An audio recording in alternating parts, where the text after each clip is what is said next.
medicine. For the past few months, we have been studying the rings of the tree of our expression of life.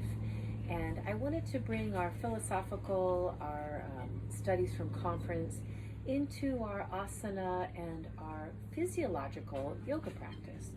So as we've been talking about trees, I want to just spend the next few weeks talking about in your yoga practice how we can use that same concept of the golden Buddha, the internal self, the core, which is our bandhas, our yoga locks, and to extend out from that center, reaching down as deep as we can into the earth from our roots and reaching up through our arms, reaching towards the sun, and to take that into our yoga practice in a way that we've studied before, rather than lifting our arms like a puppet and moving around in a way that feels kind of floppy and sloppy. Those are two words I don't like to use for yoga. But instead to root deep down from the core of our being through the floor, through our mats.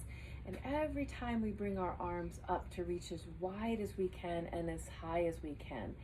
And to keep moving those lines of extension from the center. So we might be in triangle pose, reaching wide, and at the same time pushing down through the floor and reaching up through the top of the head to create these long branches in lines of energy.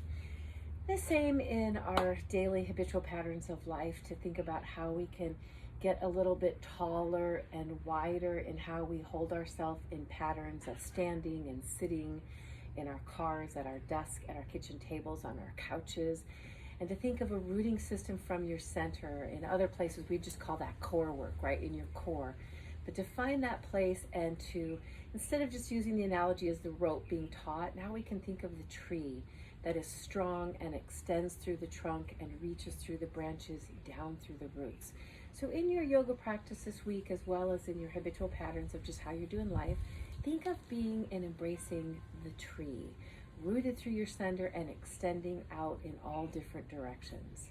Stay tuned. Next week we'll be adding to this and talking more about different aspects of the ring that we've been studying for the past few months, the golden self, and how we can really move deeper into that through our asana, our breath, and our yoga practice.